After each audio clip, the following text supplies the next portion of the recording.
Like today they said there is no hall on such and such date, all right. Where are you having the hall? There. If there's no hall, let us have it in the open. So to make the best of it is the way Sri Rama shows you. Now, what is the way he has helped us? Let us say. Sri Rama, by his character, by his balance, his peace, and his mildness and his sweetness, has shown us how a king should be a benevolent king, and at the same time a very loving husband and a loving father and a person in dharma. But apart from that, he went down to Maharashtra. He arranged all these things so that he could walk down to Maharashtra bare feet to vibrate the land. Because Sahajogis will be going one day to Maharashtra, and the Maharashtra has to be a vibrated land. In Ayodhya, he never took out his shoes because he was the king there. But when he went, and Sri Sita, both of them, when they went to Maharashtra, they took out their shoes to vibrate it. On his way, he saw a big stone, which was nothing but a lady, cursed to be a stone, Ahilya, and he made her, just by touch, she again came back to life. Like that, one after another, he was just, by the way, as if was doing, but that was the purpose of his life, to go there. And that has helped. A very great achievement within ourselves is the Sri Rama. Sri Rama stands for the pranavayu, is for the vital air that we drink, that we take in, for the vital air. And that vital air, when it gets heated up, we have to know that we are not anymore with Sri Rama. It has to be the cool air should blow through your nose and your mouth. I don't know about you people, it happens with me all the time. When you are angry, the nostrils go up, swell up, and the hot air, the hot words, and everything hot, the heated eyes, and everything goes up like that, curled up, and you become ferocious Ravana, because you have forgotten the beauty of the nature of Sri Rama.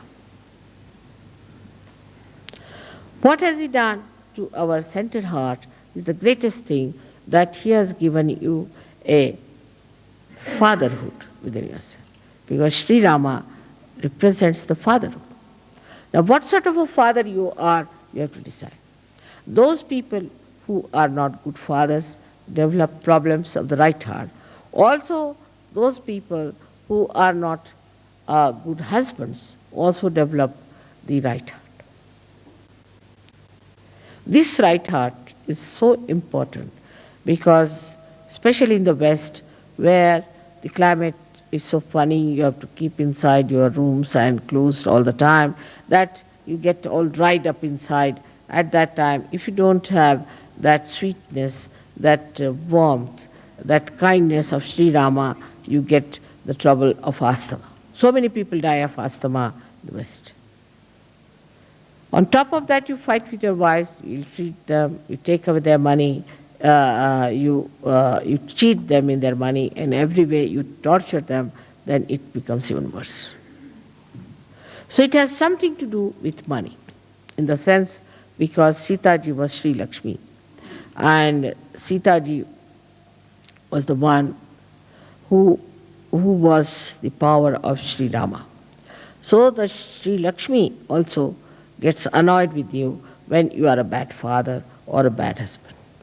That's why the Griha Lakshmi is very important. But the woman has to be the Griha Lakshmi. She should not be a shrew and then the husband is supposed to be kind to her. Then it's spoiling. That's very bad. The woman has to be a Griha Lakshmi, a beautiful woman with a very sweet nature and talking to her husband in a very sankoch manner, and also looking after the children, looking after the family, and looking after the guests who come to their house. But if you encourage and run after such women who are no good, means collectively they should be good. If collectively they do not act well, collectively if they are aggressive, collectively if they are tormenting others, then such women should not be encouraged at all. But then Tulsidas says they should be beaten up. Is a thing looks very bad in modern times if somebody says like that, that women should be beaten up in case they have all such qualities which disqualify them from being Grahalakshmis. Of course, there's no need to beat. But I mean to say that what is it that you have to drive out all these badhas from your women? Very important. Otherwise, if you fall in this activity of keeping your wives on right lines, you might also get a right heart and asthma ultimately. Because your wife and you are part of the society. And the society has certain laws which are very important. There's something like Stri Dharma, there's something like Pati Dharma, there's something like Mata Dharma, Pita Dharma. Everything has a dharma. Those men who torture their wives have very bad heart. In the same way, those who play into the hands of their wives also have a very bad right heart. You have to be in the balance. You are the husband and she's your wife, and both are responsible for keeping a very good family relationship. It's not one-sided. It's not the husband only or the wife, but both of them to be in such a manner that they act according to their nature of woman and man, and respect each other, love each other, share everything with each other, and exist in a way that people should see that there are two wheels of a chariot, one on the left, one on the right. There's no imbalance. They are equal but not similar, as I have told many times. Now in the case of Sri Rama, he left his wife. When it came to Sita, she left him too. But she left him as a woman would leave, and he left her as a man would leave. She also left him. But in a way that is suitable for a woman to do. And he did it in a way that is suitable to a king. In the same way, a woman, when she acts, she has to act like a woman. The same thing she may do as the man does, but she has to be a woman, or a man has to be a man. So that's the Maryada Purushottama, is the one who is the highest among all the men, with his all the Maryadas, all the boundaries that he observes. The boundaries are such that you do not try to overpower others, or you do not try to take their seats. For example, I've seen those who are aggressive also show up in our programs. They will be the first before me. They will be, as soon as I open the gates, they'll be somewhere there standing. They will be the first in everything. That's not being Maryada. You should be at the back end. Should be, there are leaders you have got, they can sit in front. Try to be on the back. I want to be first. Then I've said once, first of the first. You know the story of first of the first. So you become first of the first. And that's what happens to you when you try to show off. And I know all of them who are like that. To be in the background is the most respectable thing to do. To go forward first, to jump forward first, to stand near the door. If mother is coming, you see, as soon as I see the person, I said, oh, back again. There are some who do artis just because to show off, some throw flowers to show off. They must be the first. And somehow or other, they get also the position because of their assertions and askings. The leaders have to be careful and not to give such duties to people who really upset me very much because of their arrogance, because of their showing off. I have to say one thing today, that under the circumstances, we have to decide that if the leaders don't have wives who are humble, who are kind, who are compassionate, and who are Grahalakshmis, who are very sweet with the collective, will have to cancel the husband as well as the wife from the leadership. We cannot have leaders who have wives who are horrid. We cannot. Because the wife of a leader is like a mother. There are 5 types of mothers described. One of them is the one who is the wife of the guru or of the leader. And if the leader has a wife of that kind, it's better in all sense he should withdraw. Improve his wife, do whatever is possible. Till she's all right, he should not be the leader. It's a very important thing because I have seen such women bring down the men, not only that, but bring down the Sahaja, Sahajogis and the whole organization of God. So one has to be careful, and the women have to understand that if they are the wives of the leaders, they have to be extremely good, kind, generous, sharing, looking after, absolutely motherly, and should not tolerate nonsense and should correct when people are doing wrong. They should not report anyone to their husbands, should not take over themselves the responsibility of doing things which they are not supposed to do.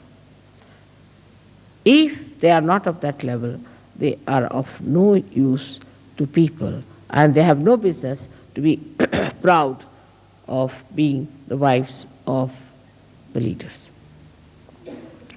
From Sri Rama's life, we learn a lot, and from Sitaji's life also. Both of them have done so much for us, bring forth such a great life. All their lives they suffered and suffered and suffered. They lived in the villages, they lived in the forest. While they were the king and the queen, they had never known what is discomfort. They traveled all the way bare feet. They went through all kinds of tortures of life. Sita was taken away by Ravana, who was a horrid man. She had to live with a Rakshasa, can you imagine?